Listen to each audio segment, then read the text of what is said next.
अस्सलाम वालेकुम students, welcome back. Students, last video lecture में हमने टाइप्स ऑफ मैट्रिसेस को कंप्लीट किया था। आज के इस लेक्चर में हमने एक्सरसाइज 1.1 को कंप्लीट करना है। तो एक्सरसाइज 1.1 को करने से पहले, इसको सॉल्व करने से पहले हमें सिर्फ दो डेफिनेशंस का आना बहुत ज़रूरी है। तो वो दो डेफिनेशंस हमारे पास हम पहले भी पढ़ चुके हैं, order of A matrices and equal matrices.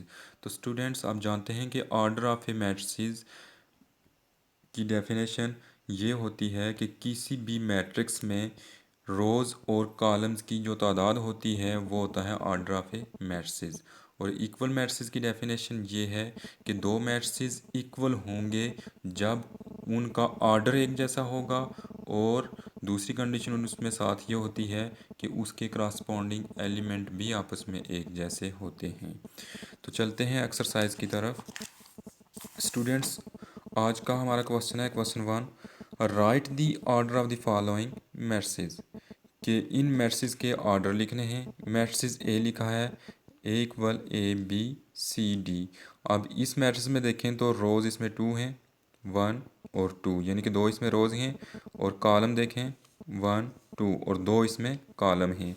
जब हम इसका ऑर्डर लिखेंगे तो रोज़ मल्टीप्लाई बाई कॉलम, तो रोज़ की तादाद कितनी है 2, मल्टीप्लाई बाई कॉलम की तादाद भी कितनी है 2, यानी कि इसका ऑर्डर हो गया 2/2।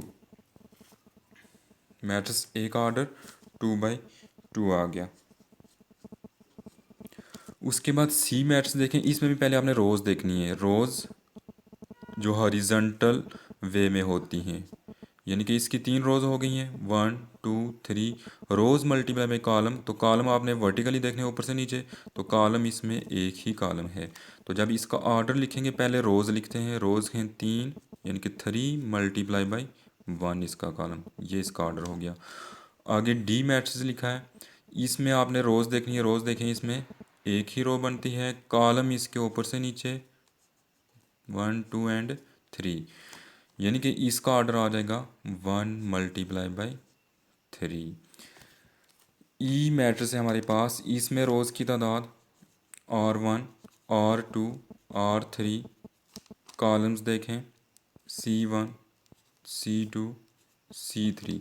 जब इसका ऑर्डर लिखेंगे रोज़ मल्टीप्लाई बाई कॉलम, रोज़ की तादाद 3, कॉलम्स की तादाद 3, यानी कि ऑर्डर इसका क्या आ गया 3/3। ये क्वेश्चन 1 है। इसकी 3-4 जुज़ें की हैं, बाकी 1-2 जुज़ आपने वो खुद करनी है। क्वेश्चन 2 है, which of the following matrices are equal. कि इन मैट्रिसेस में कौन से आपस में इक्वल हैं। इक्वल मैट्रिक्स की डेफिनेशन बता दी है कि जिनका ऑर्डर सेम हो और करस्पॉन्डिंग एलिमेंट भी सेम हो। अब एल का अगर आप ऑर्डर देखें तो एल का ऑर्डर 2/2 बनेगा, एम का ऑर्डर 4 7, यानी कि इसका ऑर्डर 2/1 बनेगा। यानी कि इनका ऑर्डर ही सेम नहीं है, एल और एम आपस में इक्वल नहीं हो सकते। अब अगर एल को एन के साथ देखें, इसका ऑर्डर 3/3 है, इसका ऑर्डर 2/2 है, ये भी आपस में इक्वल नहीं है। अब यहाँ पी के साथ अगर इसको देखें, इसका ऑर्डर भी अगर चेक करें तो 3/3 बनेगा, लेकिन इसका ऑर्डर 2/2 है। क्यू के साथ चेक करें 8-4, ये माइनस हो जाएगा, लेकिन फिर इसका ऑर्डर आ जाएगा 2/1 ही आएगा, यानी कि इसका ऑर्डर भी उसके साथ नहीं सेम है। आर को चेक करें 2-1 आ जाएगा 1, यानी कि इसको थोड़ा सिंप्लीफाई करना है एक स्टेप, ये 1 आ जाएगा। और 2+4 ये क्या आ जाएगा 6 आ जाएगा। और ये आ जाएगा 2+5 7, ये आ जाएगा 1-4-3, यानी कि ये नया मैट्रिक्स जब बनेगा 1 6 7 -3। ए मैट्रिक्स को देखें, एल को देखें 1 6 7 -3। इन दोनों की आपस में इंट्रीज भी एक जैसी हैं और इन दोनों का ऑर्डर भी सेम है। इसका ऑर्डर भी 2/2 है, इसका ऑर्डर भी 2/2 है। इसका मतलब कि एल इक्वल टू किसके आ गया आर के। जब हम इसके आंसर लिखेंगे matrix l equal to matrix r लिखेंगे। अब देखें एम के इक्वल भी कोई मैट्रिक्स है इस तरह का, यानी कि इसका पहले आप ऑर्डर चेक कर लें। ऑर्डर इसका है 2/1 वाला, और कोई मैट्रिक्स चेक करें, ये 2/2 है, 3/3 है, 3/3 है। इसको अगर चेक करें तो ये सिंपलीफाई हो जाता है।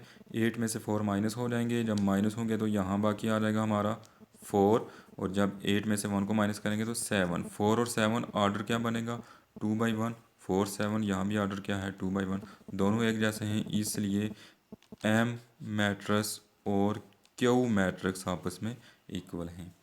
एन जैसा कोई देखें 3/3 ऑर्डर है, इनके तो ऑर्डर ही सेम नहीं मिलते, इनके साथ 3 ऑर्डर वाला देखें जिसका ऑर्डर 3/3 है, तो इसको अगर चेक करें, एक स्टेप सिंप्लीफाई करें, 2 + 2 4 हो जाएगा, ये इससे मिल जाएगा 6 6, 8 - 2 ये भी 6 हो जाएगा। यानी कि इस सारे को अगर आप सिंप्लीफाई करें तो ये सेम यही मैट्रिक्स बन जाएगा। इसका मतलब कि n = होगा p के, ये मैट्रिक्स आपस में इक्वल हैं। Question number 3, which of the following matrices are not equal to this matrix से, कि ये 3 मैट्रिक्स लिखे हैं, इनमें से कौन कौन से मैट्रिक्स इसके इक्वल नहीं है। अब इसके इक्वल वही मैट्रिक्स नहीं होगा जो इस जैसा नहीं होगा, जिसका ऑर्डर इस जैसा नहीं होगा और जिसके करस्पॉन्डिंग एलिमेंट इस जैसे नहीं होंगे। अब अगर बी मैट्रिक्स को देखें 6 7 5 3, ऑर्डर भी इसका 2/2 है और इंट्रीज भी अलग हैं, तो ये ए बी के इक्वल नहीं है, not equal to B, A not equal to B या B not equal to A. C को देखें 6 4 6 4, ये 2 + 4 ये भी 6 हो जाएगा, 3 3 2 2, 9 - 2 ये 7 हो जाएगा। यानी कि ए और बी आपस में इक्वल है। हमने ये बताना है कि कौन सा इक्वल नहीं है, और नॉट इक्वल टू ए। ये तो ए के इक्वल आ गए, ये नहीं बताना कि ये इक्वल कौन सा है, हमने यहाँ बताना है कि कौन से इक्वल नहीं है। अब डी को चेक करें तो डी का ऑर्डर भी हमें बता देगा कि ये इसके इक्वल नहीं है, क्योंकि डी का ऑर्डर बनता है 3/2, इसका ऑर्डर बनेगा 2/3, तो ये डी भी इसके इक्वल नहीं है।